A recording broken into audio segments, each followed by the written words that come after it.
We get started.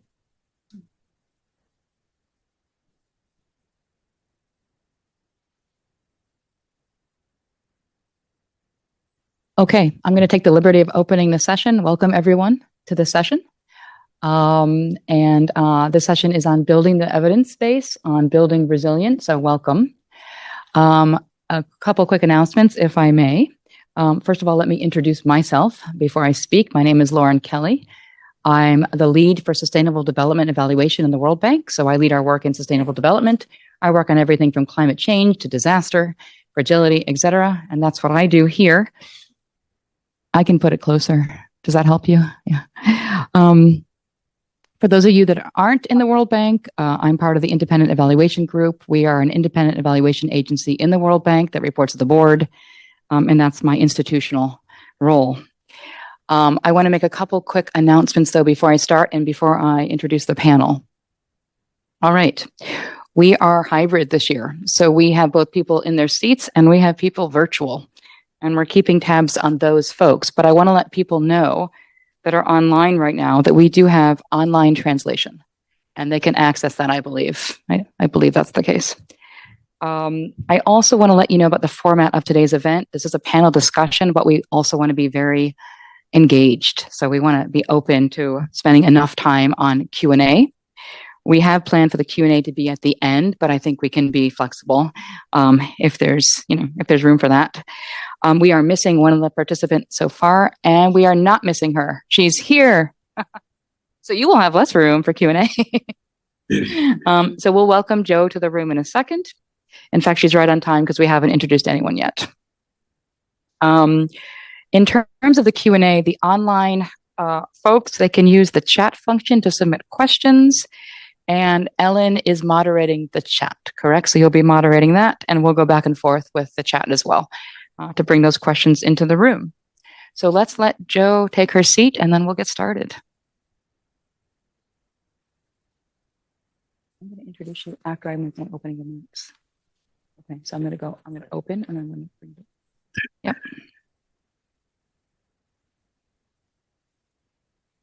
Hi. Hi, Joe. Good to see you. And we have Roy online. We have the panel assembled. So let's go. Welcome, everyone. All right, let's start. Put my glasses on.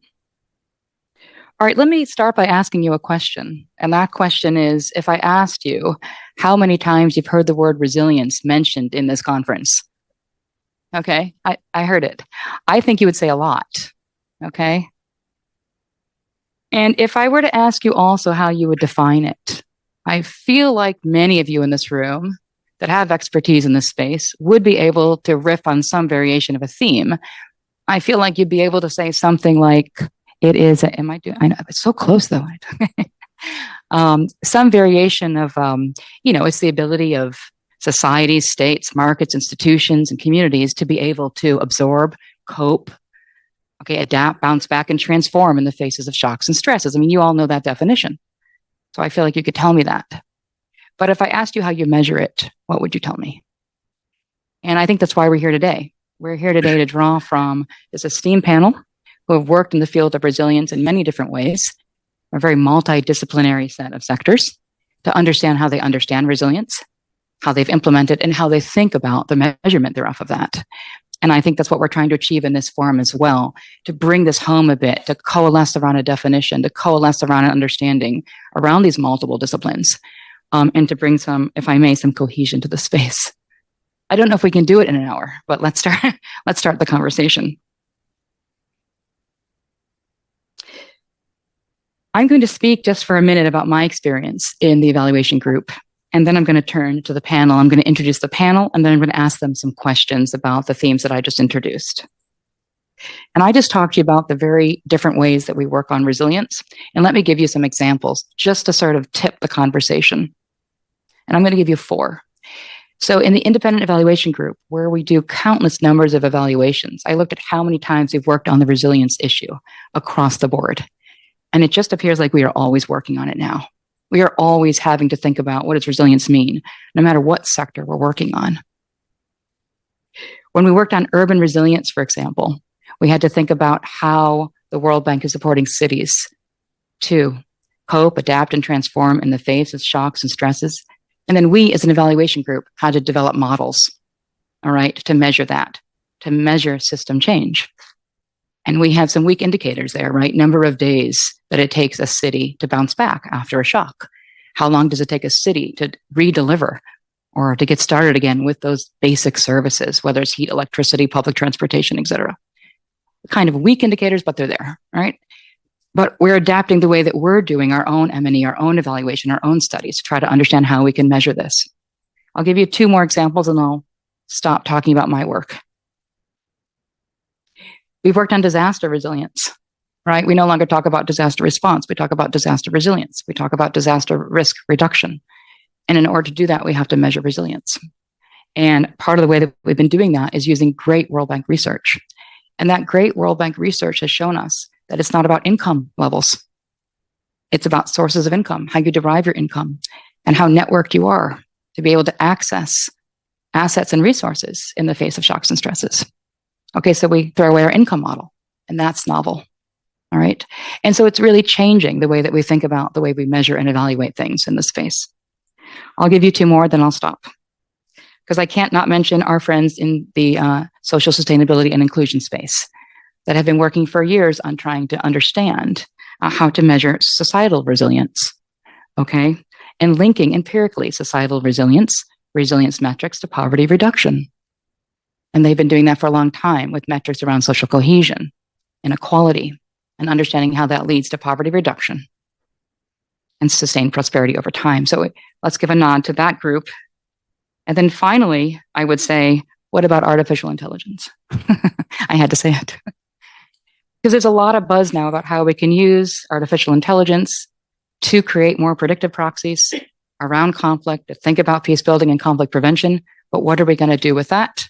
And how do we link that to the resilience agenda in terms of understanding those proxies and what we can do to build resilience a priori with that information in hand?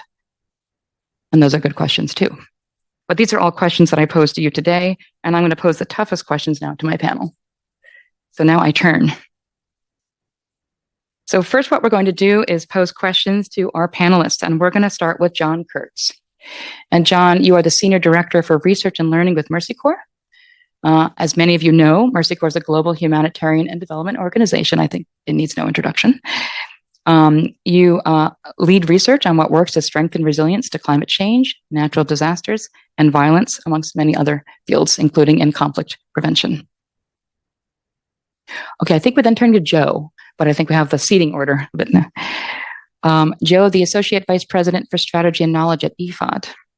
She has worked at the Green Climate Fund, 3IE, UNEP, the World Bank, UNDP, just to name a few places, Joe.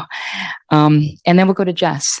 Jessica Anderson is a Senior Conflict Advisor at USAID's Bureau for Resilience, Environment, and Food Security. I think you will speak about USAID's efforts to strengthen collaboration across the humanitarian development nexus, I hope. And then Roy, you're online. Can you hear us? How is the connection? Yes, I can hear you very well. Good. So we welcome Roy Mayega. He is the Deputy Chief of Party for the Resilient Africa Network, RAN. RAN is a partnership of 20 African universities working to strengthen the resilience of communities by nurturing and scaling innovations in this space. So welcome very much to the panel.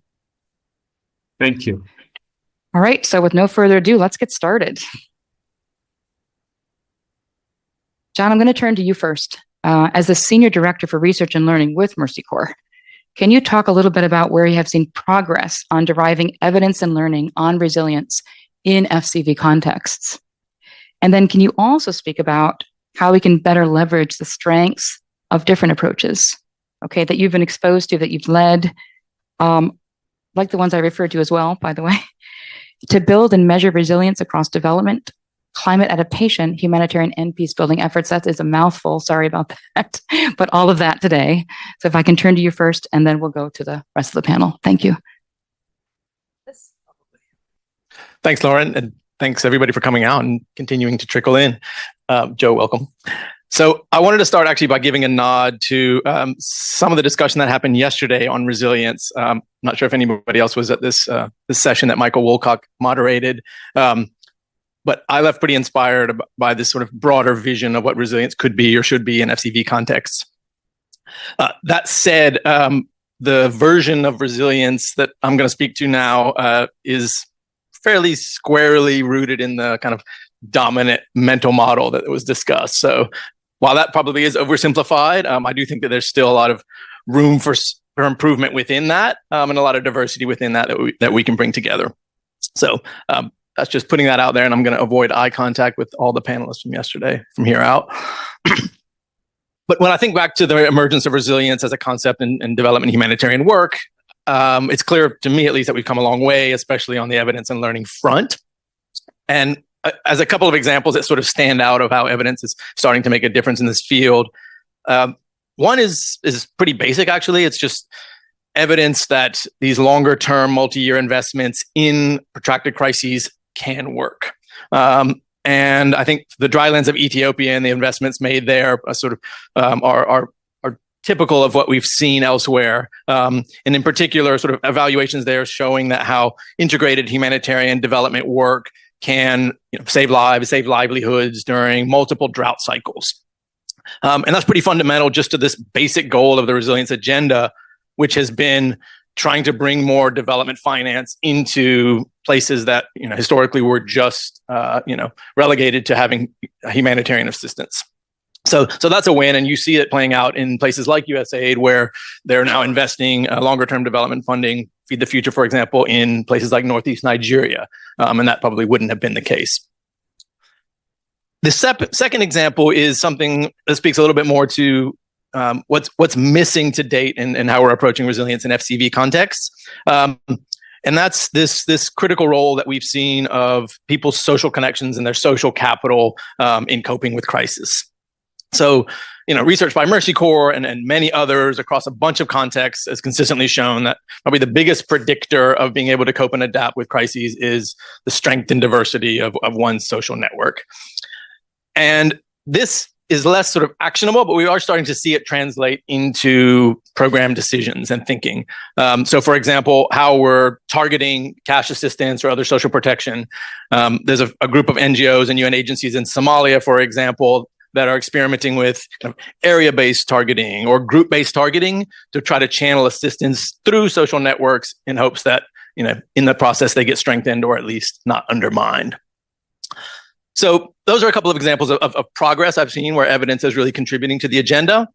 Your second question is what we can do more, and I agree with the premise there, that I think the diversity of actors working on resilience in FCV contexts, right? So we literally have humanitarian folks and development agencies, climate people and peace builders in the room here, and we wouldn't have seen that 10 years ago consistently.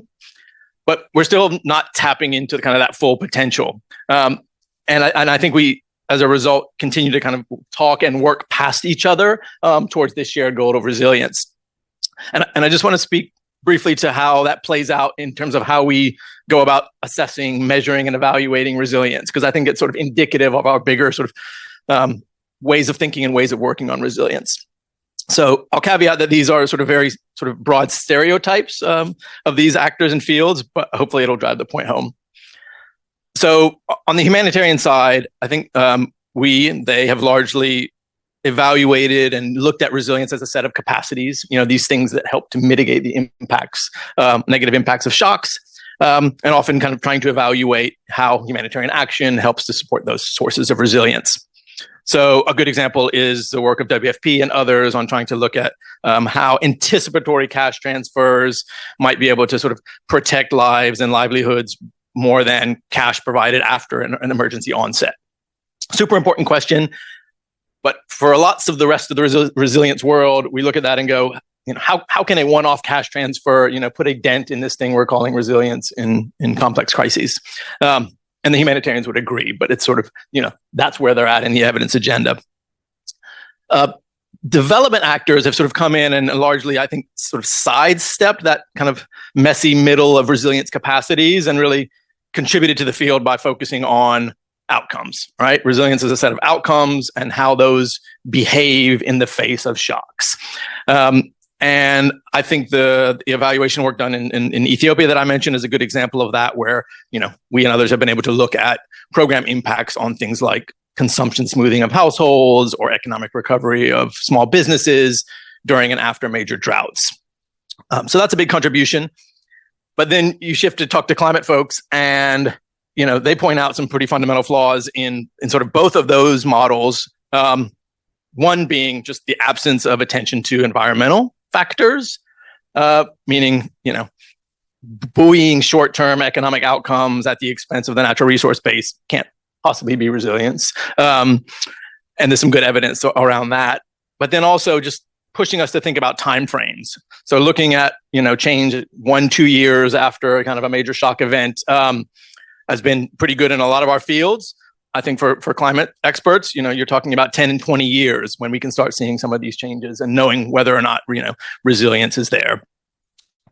And then lastly, just thinking about, how peace building actors fit into this. I think one of the big critiques that they have of these other approaches is often that we don't look at the causes of shocks enough, right? We sort of treat things like conflict as these exogenous factors that, we kind of want to hold constant in our models, versus as a peace building, actor, Jesse will speak to it, but, what they and we do are to address the causes and the consequences of things like conflict. So reducing the shock itself. And again, there's good evidence on that. Some work that we've done in Nigeria as well as Ethiopia have shown sort of, improving security and the mobility that flows from that is key to climate adaptation and livelihood adaptation in the face of, for example, droughts. So that's sort of a range of kind of how we're all coming at this. And I do think there's strength in that diversity, but again, I don't think that we're fully tapping it. As Sarah Batmanovich said yesterday, we're not sort of pulling those pieces of the puzzle together often enough. And I hope that Jesse, Joe, or Roy will give examples of where we may have. Thanks. Well, you answered the question. Okay, so we'll turn to those remarks in a minute. Let me go to Joe Puri, though, and let me go straight to climate. Let me pull from the Green Climate Fund, maybe from EFOT and beyond, all of your wealth of experience, Joe, to have you talk to us or share with us some of your insights on evidence that has shaped resilient setting priorities and investments, both from a climate and development perspective. So how has that climate lens been used? And also, because I know you as a champion of evidence-based policymaking, frankly, what should we be doing more of to advance credible and influential evidence and learning to drive resilience in FCB context? So how do we get more of that evidence and learning to bear on that decision making? Thank you. Did I not? These are not simple questions. No, so let me actually start from the last part of your question, Lauren, and try and see as to whether I can make a dent in it, right? The question is, and I'm paraphrasing, how can we make a dent in FCB context around resilience, around ensuring that evidence related to resilience is incorporated into decision making? Fair? Okay. So let's think of the first thing that incentivizes us, amongst the first few things that incentivize us: money. And I think the big important thing in thinking about evidence for resilience and then helping us to inform policy, but also action on the ground, has to be as international organizations. And it's no coincidence that I'm speaking about it here at the World Bank, but also because I represent the International Fund for Agricultural Development, and I know GCF's work in this space, is that unless donor institutions and public financing institutions don't put their money where their mouth is in terms of evidence-based work in resilience, this is not going to go forward. We've seen, huge number of examples of where donors, contributors, member states, public institutions have really managed to make a big difference in this space. And clearly the key thing, and I've looked at many institutions, as you saw from my CV, I think the key thing has to be to say, look, the conditionality is really important, and you've got to think about evidence and data-drivenness. Now, I'm just coming as well from, so the second part of this question has to be, well, what sort of, is it only public institutions that can go into the space? And the answer is no. In climate, but also overall in resilience, I think the holy grail that we all look for is that, yeah, we want to bring in the public, the private sector into this, right? And we all think, well, this is how we're going to really unlock the huge riches that lie in store. Okay. And the same thing is true for resilience. So now let me get to the guts of essentially what John was talking about and also what Lauren was talking about. I think the key challenge that we witnessed in resilience in an adaptation, climate adaptation, but also otherwise, and resilience, and I'm using it in the many splendid sense of the word that it is, which is that this is not just about climate resilience, but it's also about resilience that is caused because we invest in infrastructure, in psychosocial health, in food, in livestock. So we work across all of the traditional development sectors, and the outcome is really resilience, right? So if we recognize that and know that people on the ground really don't care about the different sectors that we all care about, because that's how we are organized, then I think what we've got to do is really to sort of cut across all of these different sectors and say that, oh yeah, a lot of our lending and a lot of our portfolio has to be based on this overall performance, which is with respect to resilience, right?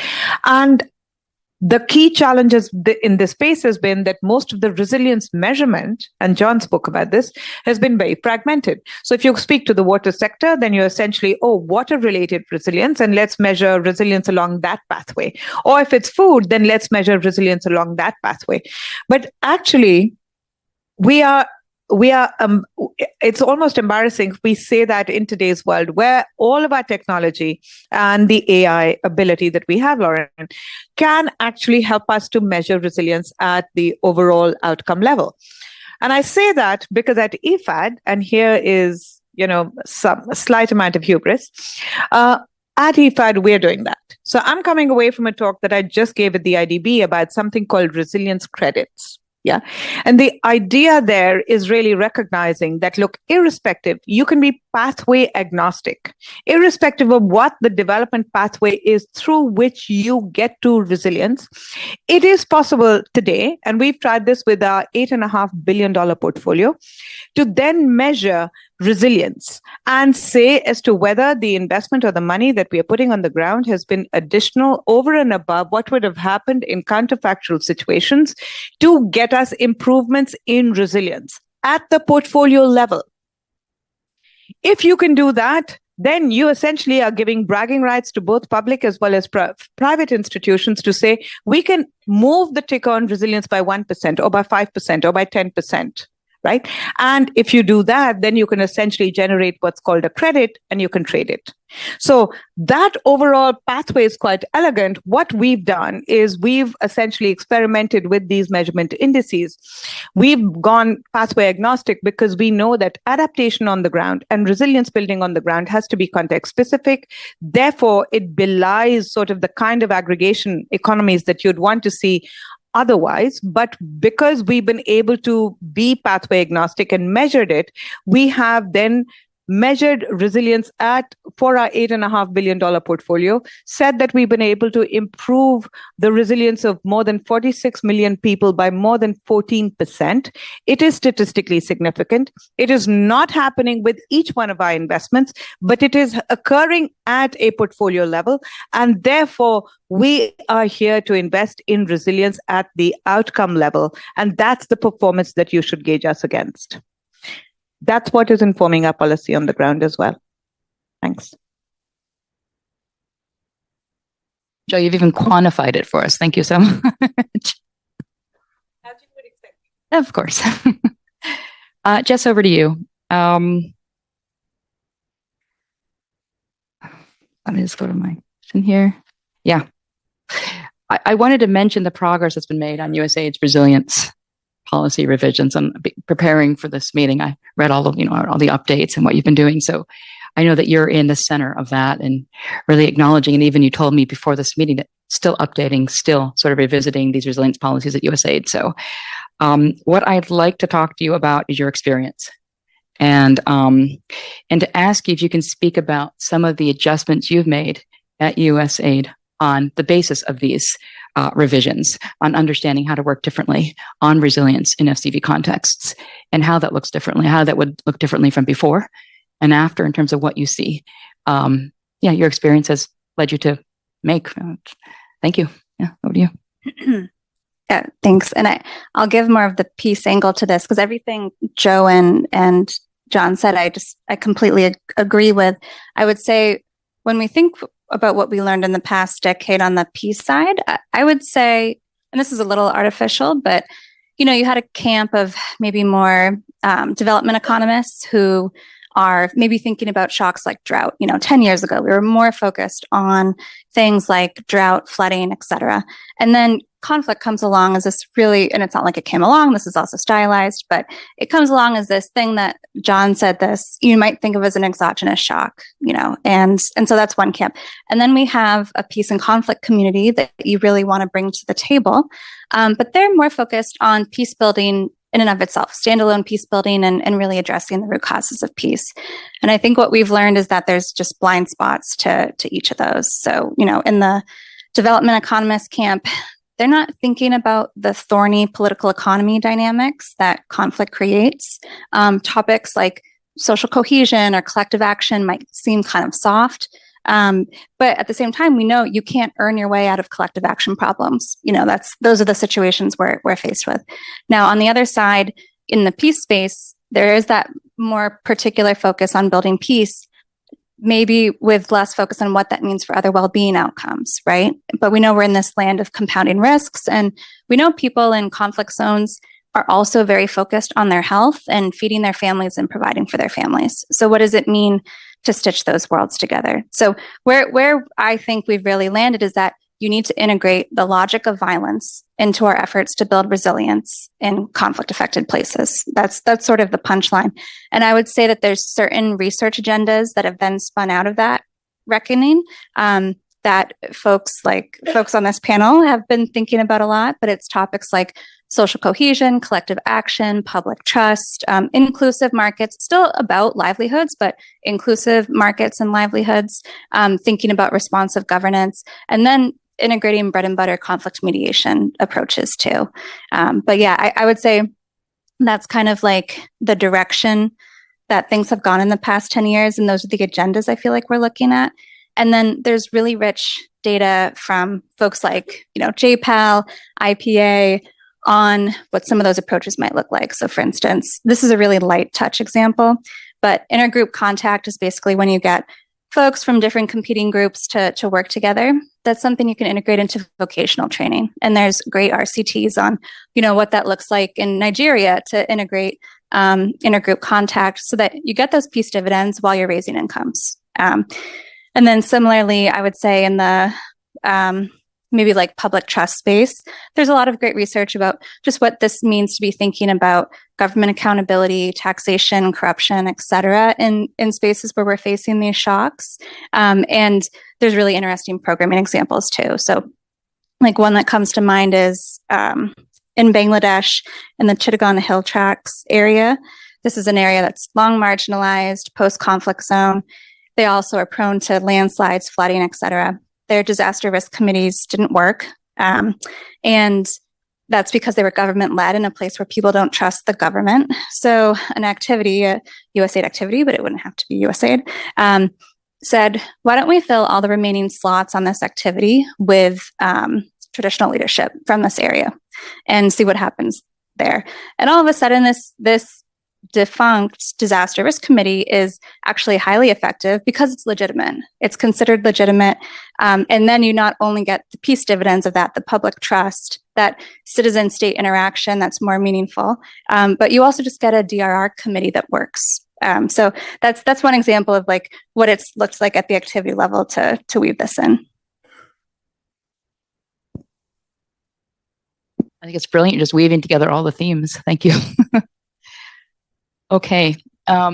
Roy, you're my last panelist, and then we're going to go to some Q&A, but let me go to you very differently then, to ask questions from your perspective about what you see every day in RAN. Okay. And because we would understand that you would have the best exposure and experience to how people are understanding, describing their own individual experiences of resilience, what it means to them, what it means to build resilience in their lives and their households. So I wanted to turn to you to ask you, first of all, just give us some insights on when you're dealing with your community and your network, how they are coming to you and understanding resilience from a very individual and societal perspective.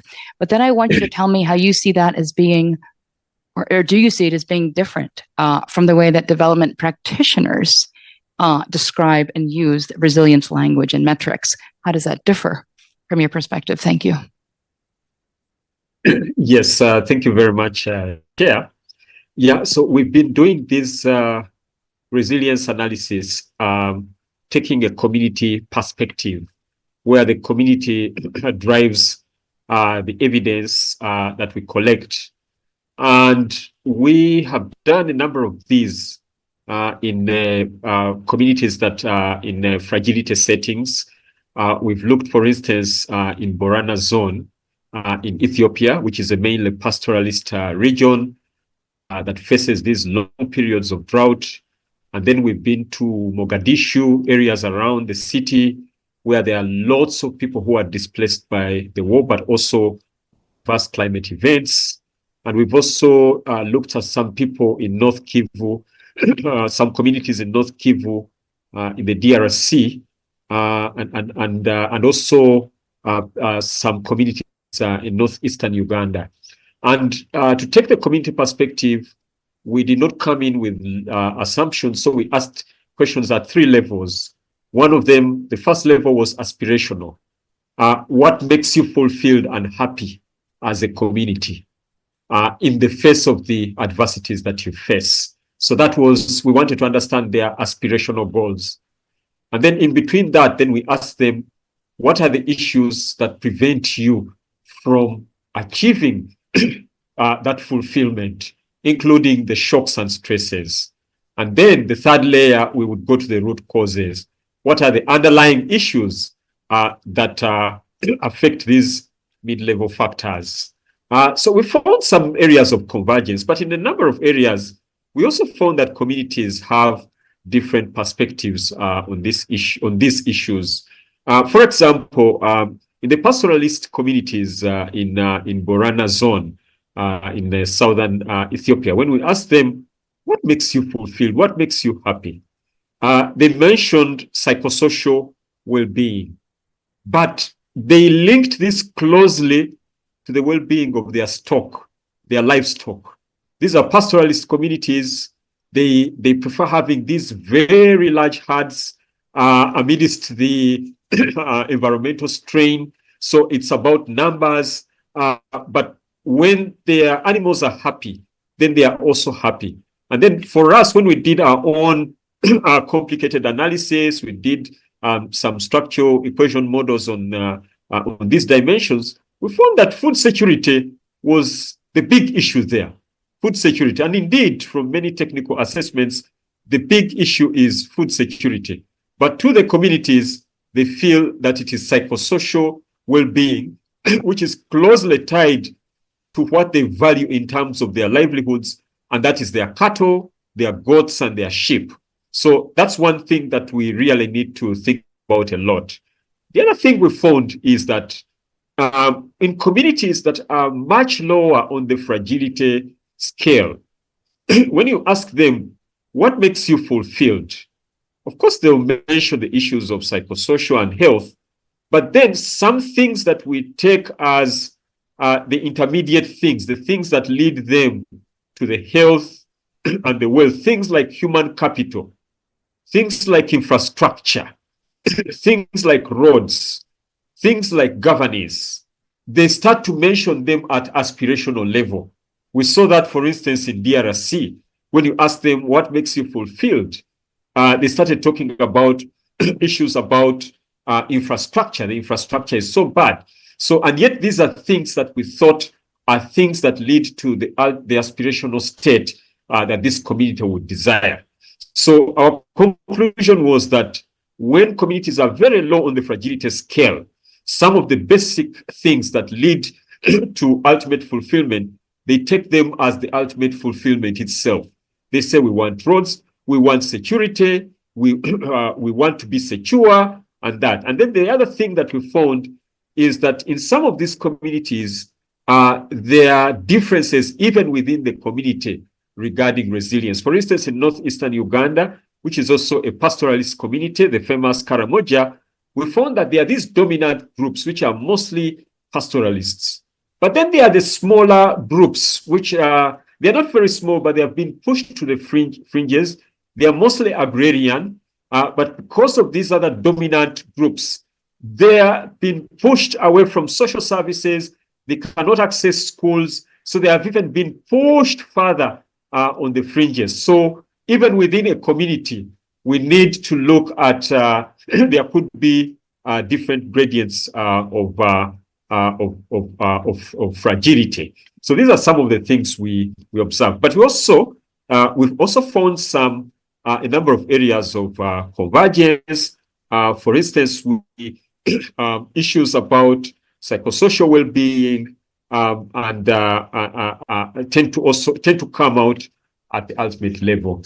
The other thing we found is that there's an issue in how we consult communities, and we need to innovate how we consult communities. And one of the tools we tried out, one of the innovations was to try and democratize the policy making process. So when we did, for instance, the FGDs and the key informants, the people who tended to come forward were the gatekeepers of the community, and they tended to know a lot of the issues that we expected them to answer about that community.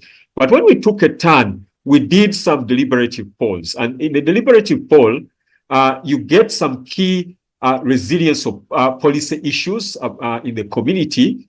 You take an opinion poll, and that opinion poll should be generalizable. So you take a statistical sample and you ask them, what do you think about resettlement? What do you think about diversifying your production? And they give you their views. After that, you get the same people to engage in a deep deliberation.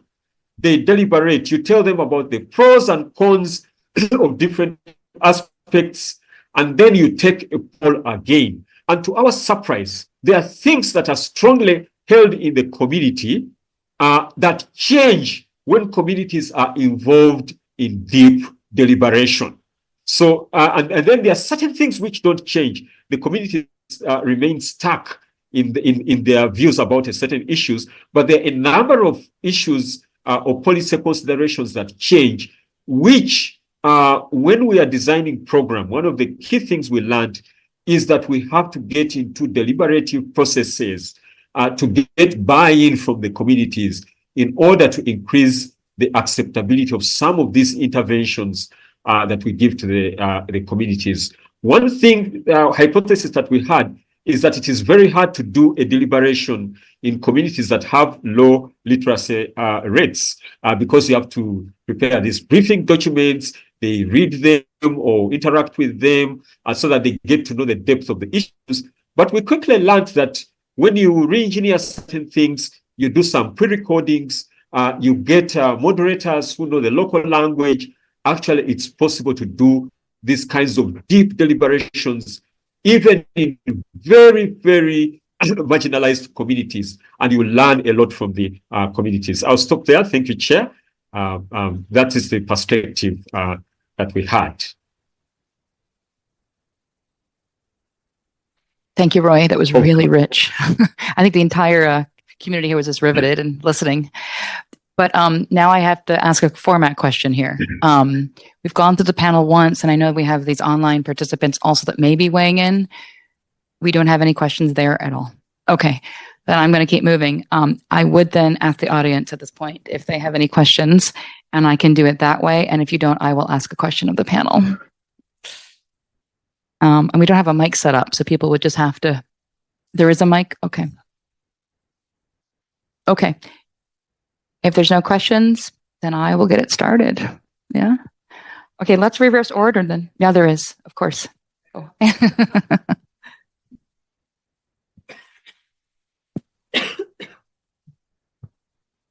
Maybe this is a question for Joe, but I'm sure the other panelists can also talk about it. I'm Kate. I'm from Acumen, based in Nairobi. We do a lot of work in climate adaptation, supported by Green Climate Fund, and there's been a lot of talk for many years, I think, about how on the mitigation side we have some clear indicators, and everyone can line up against those, and then all of a sudden the money starts flowing. On the resilience side and adaptation side, that's just been a lot harder. And I remember talking to someone at Mercy Corps like 15 years ago, and they just created like a resilience officer, and even he took like 20 minutes to try to explain what resilience was, and that was a long time ago. I guess, where are we now from your point of view about kind of some clear metrics that allow, and maybe I can limit it to climate adaptation and resilience metrics that can start really unlocking capital for investors and DFIs and others to get behind? I'd love to hear.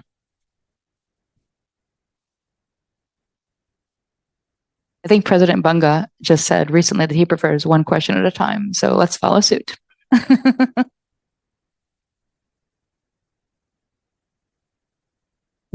That's a great question, Kate. Thanks. So let me actually back up a little bit. You know, when we started to examine this question, because the headline view for IFAD is really trying to make a difference with respect to resilience, and we use, I mean, now this has become, of course, fashionable in de rigueur to think about localization, but almost all of our work is co-developed, co-created, and we work with local to find local solutions. So adaptation and resilience has that quality in it, which is both a boon as well as a bane. And we all know this because, well, it means that every solution is contextualized, really belies all of this aggregation, right? So we took that challenge on because we also are doing these impact assessments. And so impact assessments essentially use these counterfactuals to then understand what is the overall impact of the IFAD investment compared to what would have happened anyway, right? So that's the counterfactual idea. And so then we integrated into that this idea of ability to recover or respond. And the ability to recover or respond is essentially a measure, and I'm going to just 10 seconds on that, and then I'll come to your question, is essentially a measure of shock exposure, which is a product of, one, the incidence of the shock, so whether you experience a shock or not, and there are 22 of those shocks, and we have an entire taxonomy. They can be climate-related, but they can be non-climate related as well, but then multiplied by the perceived severity of that shock, and that's measured at the household level. But then we also, because social cohesion and social networks, and many of the panelists and Jess spoke about this as well, becomes really important in understanding as to how resilient people are within communities, which is over and above what you do at a household level. We knew that we had to measure this also at the community level, right? So this is not just at the household level. Therefore, if my friendship with Jess and John are really helping me build that network, and the next time that there is a conflict or a crisis or a shock, then because I'm relying on those social networks to also help increase my resilience, that gets measured as well, right? And therefore the presence of public infrastructure as well. So we incorporate that, but and then we measure this for as Roy spoke about, so the same sampling technique. So we measure that for a representative sample within the communities that we are working in, and then we measure that also for communities where we are not working in, but are otherwise matched across a list of 36 variables, to then ensure that the match is actually a right one. It has high degree of balance, right? But if for those of you who are interested, it's balance in trends and balance in levels.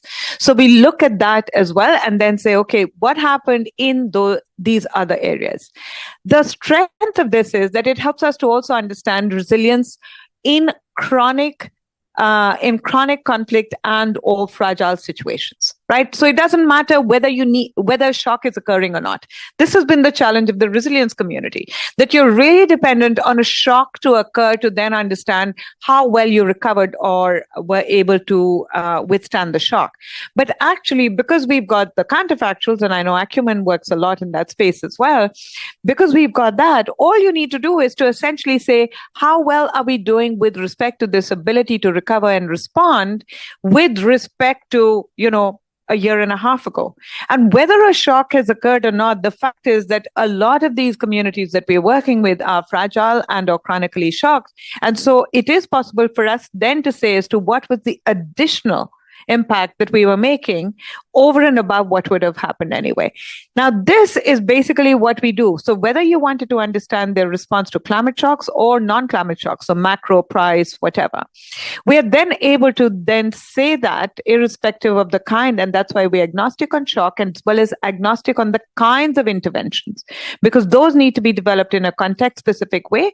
And so that's how we've gotten to this measure overall, which helps us to understand at the community level and are able to then say as to what the incremental change has been. Last point on this. We are working now with a few foundations, and I'm happy to talk about that bilaterally, who are really interested in seeing as to what would be the willingness to pay from investors for this one standard deviation movement in resilience, right? And Citigroup has expressed its interest as well. The couple of ministries that have in different countries that have expressed their interest as well.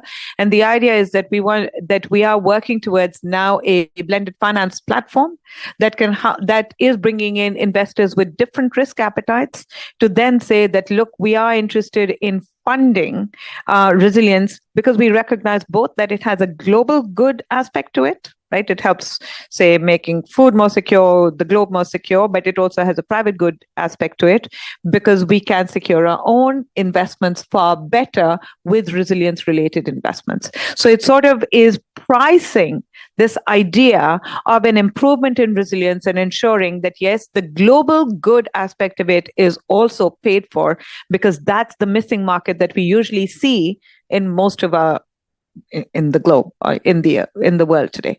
So it's pricing that and then saying, okay, we're going to do this resilience credits and let's try and see as to how we can both invest in it, bring in investors with different risk appetites as well. And then IFAD would take on sort of the first loss, but other foundations would also take on the first loss.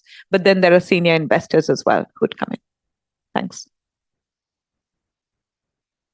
I'm going to keep going to the room. I just have one question. This is a novel approach for IFAD, I imagine, and you're testing it. I would imagine the quantification of these. It's novel from, I think, the world, right?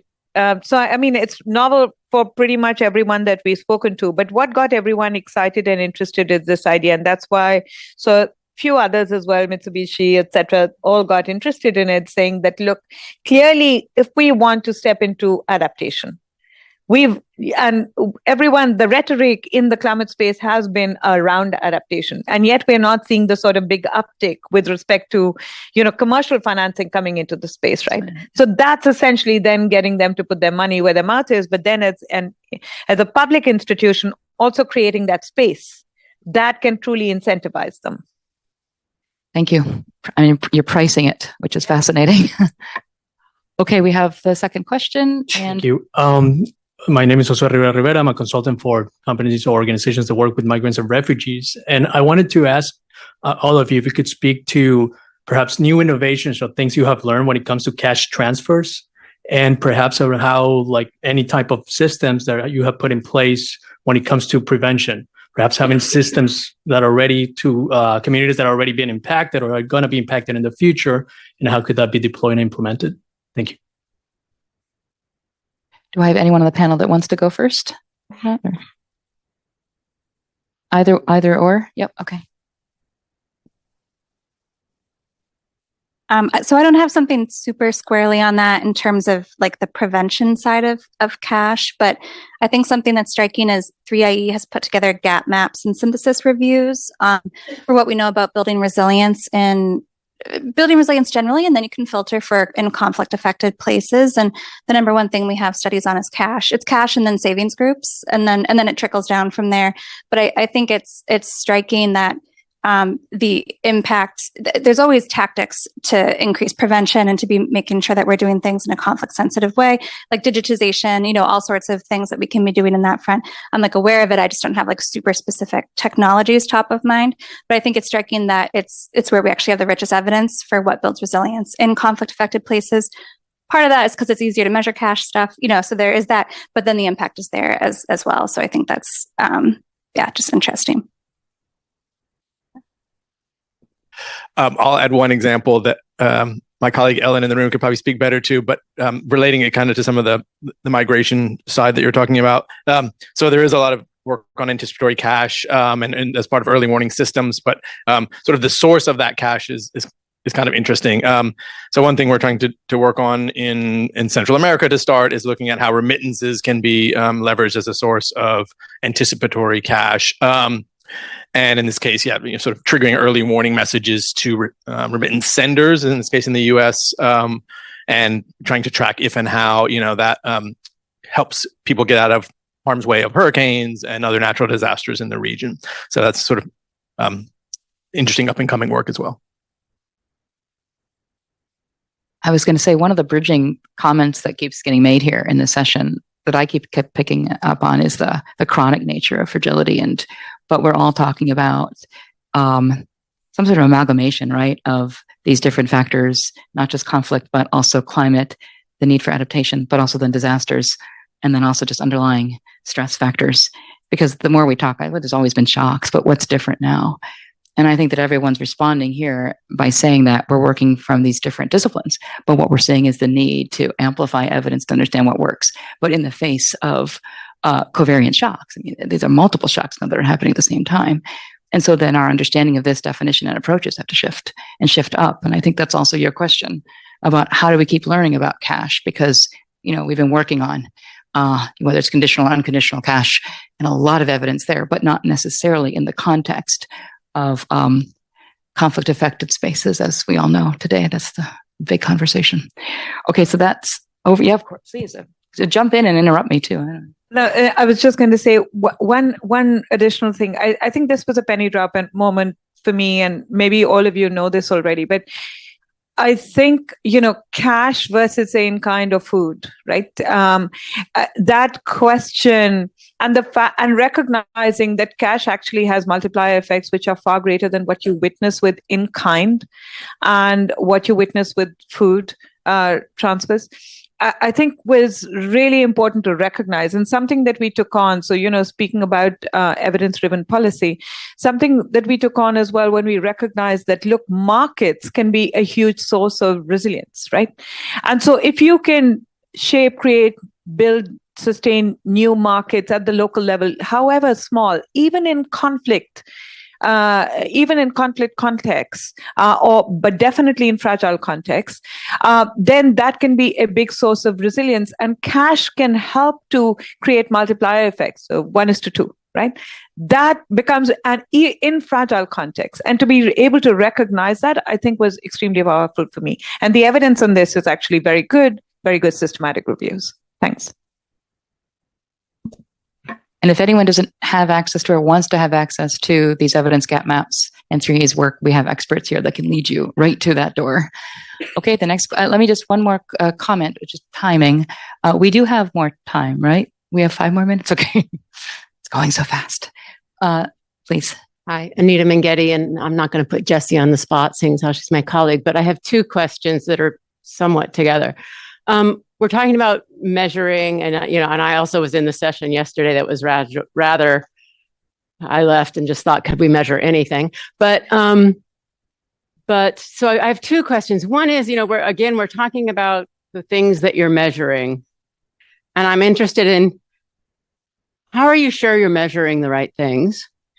And then my second question is, I'd be interested in knowing what we're, slow onset crises, a lot of climate issues, whatever. There's a lot regulatorily, or is that even a word, that can happen in a country. And we're talking about individual or household or community, but I'd be interested in looking at the more macro governmental level of enhancing resilience, and what do people do that allows people, that provides. We were talking about gardening, and then someone said gardening is controlling too yesterday. I left that session all screwed up. But if you could talk a little bit about A, how do you know you're measuring the right thing, and B, what about the big enchilada of the governance and the rules where these people live, and how are we impacting that? Thanks. Sorry, can you just explain the first question a little bit more? What do you mean by how you show you're measuring the right thing?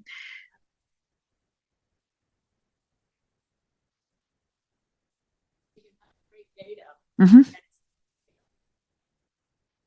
Okay. Okay, so we have the whole panel. Yeah, the whole panel to answer that. I just want to make sure we bring Roy back in as well. So Roy, if you also want to come in on any of these questions, please just let us know, because you're not here on the panel for me to point to you. Yes. Before the answer, I want to say one thing though, because I don't know if we'll have time for many more questions. I just want to say this, that what I'm hearing is the respondent should speak to the following, okay? There's been multiple parts to that question that I think resonate with others. And something that occurs to me also, Roy, from your points, it's the level at which we're measuring resilience, and the processes and approaches and the ways that we're collecting information on what resilience means to different parties, and how we interpret them and how we measure them. And so when Roy was speaking, I was thinking, well, gosh, she's asking people their perceptions at a very individual level. He's then talking about going to the community and getting different kind of an understanding of what it means to be resilient in a communal setting versus an individual setting. And by the way, how does he aggregate that? And what about cognitive biases? And I have so many questions about his studies. But then I come over here and we have the respondent saying, but I want to know more about other metrics, and if we're measuring this right. And she goes all the way to the national level. You know, if we're sitting in an only bank panel, we'd be talking about conceptual finance or anticipatory finance and CAT drawdowns and all these things we do in advance of things to make sure the money's there. We could do that too. So I think that we're never going to get that today, but I want to go to each panel is from their perspective to try to answer that question about how do we know we have it right? How do we know we're using the right data and analyzing this the right way at all these different levels? And then we're not going to have any more time, I think. So 3 answers and then we'll wrap. And up to you guys. Roy? Democracy here. Roy, this is a tough one. Do you want to take it? Yes. Do you want to take it first or last? That's the question. Yes. I can give it a go, but of Thank you. course, for me, I speak from the community perspective.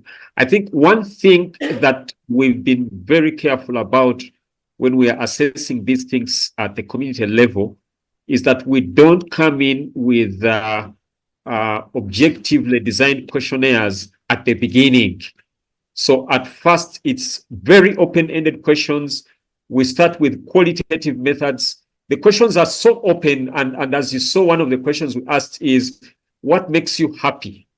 And that helps us to know whether the things that we think from our side are suppressing this community, are they the things that they think are suppressing them? Sometimes you find convergence, sometimes you find divergence. And then in those questions, you go to the root causes, and usually those are the issues that you think about keep coming out. And once we've done these qualitative things, then we identify the dimensions, and then we turn them into the survey tools that we use. So these survey tools are based on the evidence from the community, but we also triangulate them with existing tools. Like, for instance, in the community consultations in Ethiopia, nobody talked about food security, and yet we know it's a big deal there. So we look at the existing instruments, we add them to there, and then we go down to the community. So this is one way that I would think at the community level would ensure that we are measuring the right things. Yeah, thank you. I think it's spot on. Now I'll go to the panelists. I can start. So I think there's 2 sides to the conversation. There's what do we know about sources of resilience that matter in the face of shocks for certain well-being outcomes we specify. And then there's interventions that are building resilience, and how do we know about their impact in the face of shocks and what it does for well-being outcomes we care about. But the systems piece to the question is really important for both, and really, I would argue, probably neglected. And that's probably with that peace hat, sort of more political science hat on.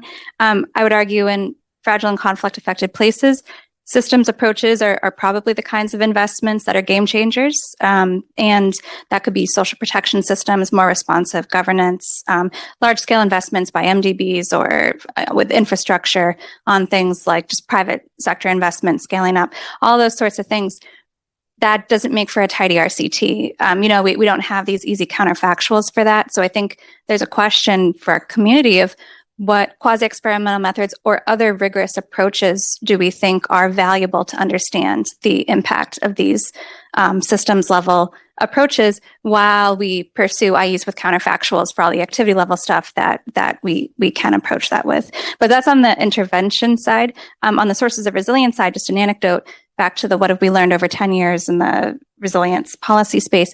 In the early days, the conversation was really more focused on things like drought shocks and about community level characteristics. And there wasn't a conversation about where does government fit in? How does this relate with, social trust in this area, et cetera. So yeah, I think there's only been a reckoning of these factors that we know matter that were fizzling out of the picture of variables we were looking at. But yeah, over to John.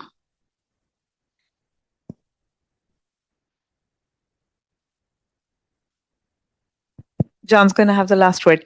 Okay, so it's a good question. Sort of made me go down a rabbit hole, and I thought about. So I'm trying to address the question of how do we know we're measuring the right thing. And the first question, fundamental, is what do you mean by the right thing, right? And so for me, the objective of all of this measurement is I want to reduce my type 1 error. What is my type 1 error? That I'm actually missing out people that or areas or geographies that most deserve, investments in resilience. I want to reduce that. I am a little bit more generous about my type 2 error. That is, if I bring in areas that, don't deserve that investment or that funding, but, it sort of creeps into my target, I'm fine with it, right? So I want to reduce my type 1 error with respect to my investment. And that's what my measurement should help me to do. It should help me try and understand how to reduce that. So when we want to understand how well we are doing with our investments, and I really like, what Roy was talking about, we know quite a few things about what works in this space, right? We know deliberative polling works, we know group consultation works, etc. There's a wonderful paper by Banerjee and others in Indonesia looking at proxy means test versus community-based targeting versus a combination of those, right? That you actually, the efficiency of proxy means test when you're thinking about targeting is extremely high, but actually the welfare outcome when you combine community-based consultation with proxy means test turns out to be the best. And yes, there is some amount of leakage, but it's absolutely fine. You should be able to afford it. And that's what I think. So I think that the evidence on what works with respect to what makes people better off or feel that they are better off is really key. And we know a lot about what works in that space. We also know, somewhat more controversially, that community-driven development actually helps us to get to some of those public infrastructure-related investments, less so in terms of social cohesion, for example, right? But we know that the evidence is out there. So I think that if we were to sort of set the bar for ourselves in sort of saying, yes, we want to reduce that type 1 error, type 2 error we're relatively okay with, we're actually doing quite well. And then on top of that, if we overlay it with, say, replicability and, getting third parties to come in to help us to see as to whether we're actually doing a good job of what we want to measure, then we're in a good place. I don't want to go out of this session being all cynical. I feel like we are in a good place in terms of, I know. It was a really good question. I really liked it. Yeah, exactly. No, I feel like we're in a good place as a world community. But we've got to do a whole lot more if we truly want to push exactly what Lauren said at the beginning, which is that we need to be far more evidence and data driven. We are not that, and we can afford to be. Yeah, the marginal cost of data collection now almost zero, and we can afford to be that. We just have to make a bigger play of it. Thanks. I'm looking at my organizers. Give me just a second. What am I getting over here? Like a time? I'm going to give it to John. I'm just how are we doing? We're over time. But John, you do get the last word if you'd like it. No? He gives the last word to you. I think they submitted. Well, I can't thank you enough for coming. It's a packed room. We had a lot of people online. There were some clues here today. I think I'm not going to summarize everything. But I think that, because I prepared to, but I don't have 5 minutes left.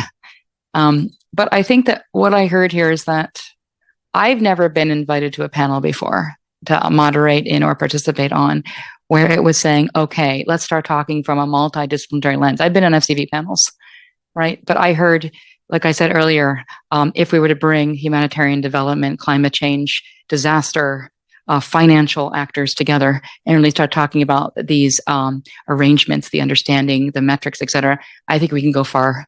And I think that's what we try to begin a conversation on today. I think we just started this conversation, but I think we've learned from the EFOD experience, the AID experience, the Mercy Corps experience, just to start opening the conversation. I just want to mention one other thing, though, which is a plug for evidence, because I think the other plug that we made today was that I like this pathways agnostic. I like that phrase. I like it's the end, not the means. And so what we're saying is that at an aggregate level, if you can measure the delta change, if you can quantify it, if you can say, look, this would be the increased resilience in the face of a counterfactual, and you need not have a shock because that's always the excuse. But actually you can measure this in states of what happens to be today, chronic fragility. And then you could talk about that delta change and we could actually quantify that and then start deriving metrics and ways to develop means for financing more resilience investments in the space. I think that would be brilliant. So I hope this opens up a conversation. Thank you so much for having us. I really appreciate it.